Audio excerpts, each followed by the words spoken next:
নমস্কার বন্ধুরা, আজ আমি রান্না করব পুঁটি মাছের টক ঝাল। এই যে পুঁটি মাছ নিয়ে নিয়েছি, মাছগুলো একটু সাইজে ছোট, পরিষ্কার করে ধুয়ে নুন হলুদ মাখিয়ে রেখেছিলাম। এবার কড়াইয়ে তেল গরম করতে দিয়ে দিয়েছিলাম। মাছগুলি ভেজে নেব একে একে। মাছগুলো একটু ছোট, তাই ভাজার পর আরও ছোট হয়ে গিয়েছে। লাগবে আমার 1 চামচ মতো সর্ষে, 1 চামচ জিরে, এগুলিকে ভালোভাবে পেস্ট করে নিলাম। তারপর আদা রসুন পরিমাণ মতো কাঁচা লঙ্কা দিয়ে একটু জল দিয়ে ভালোভাবে প্রেস করে নেব। প্রথমে ড্রাই গুঁড়ি করে নিয়েছিলাম। এই যে একটা ব্যাটার বানিয়ে নিলাম। এদিকে মাছ সব ভাজা হয়ে গিয়েছে। তেলটা পরিমাণে কম থাকায় একটু তেল দিয়ে দিলাম। এবার ফোড়নে লাগবে 1/2 চামচেরও কম একটু কালো জিরে আর 2টো তেজপাতা। এবার দিয়ে দেবো কেটে রাখা পেঁয়াজ। এই যে সরু সরু করে কেটে নিয়েছি পরিমাণ মতো পেঁয়াজ।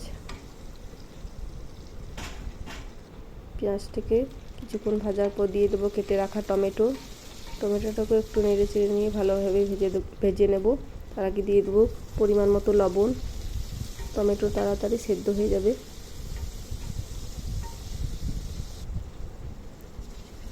যে টমেটো সেদ্ধ হয়ে এলে দিয়ে দেব বেটে রাখা সর্ষে, জিরে, আদা রসুন আর কাঁচা লঙ্কার পেস্ট।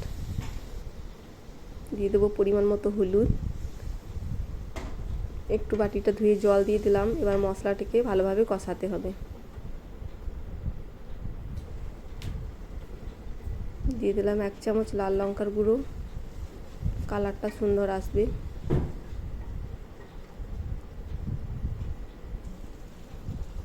এই যে মশলা কষানো হয়ে এসেছে, তেল ছেড়ে এসেছে মশলা থেকে। এবার দিয়ে দেবো ভেজে রাখা মাছগুলি দিয়ে একটু হালকা হাতে নাড়াচাড়া করব। নাড়াচাড়া করার পর দিয়ে দেবো পরিমাণ মতো জল মানে একটা বাটিতে আমি অল্প একটু তেঁতুল ভিজিয়ে রেখেছিলাম। সেই তেঁতুলটা ভালোভাবে মাখিয়ে নিয়ে সেই জলটাই দিয়ে দেবো।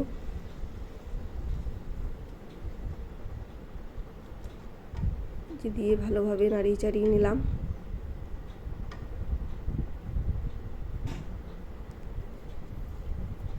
এবার দিয়ে দেবো পরিমাণ মতো চিনি, তাহলে টক মিষ্টি স্বাদের ব্যালেন্সটা ঠিক থাকবে। দিয়ে দিলাম কয়েকটা কাঁচা চেরা লঙ্কা। এবার দিয়ে দেবো ফুটতে, ঢাকা দিয়ে ফুটতে দেবো কিছুক্ষণ পর ঢাকা খুলে নাড়িয়ে চাড়িয়ে নিয়ে নামিয়ে নিলেই রেডি পুঁটি মাছের টক ঝাল রেসিপি।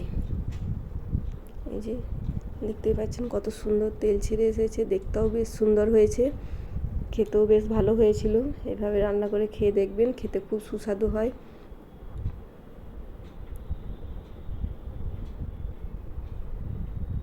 কত সুন্দর লাগছে দেখতে। ততক্ষণের জন্য সকলকে টাটা। সবাই ভালো থাকবেন, সুস্থ থাকবেন।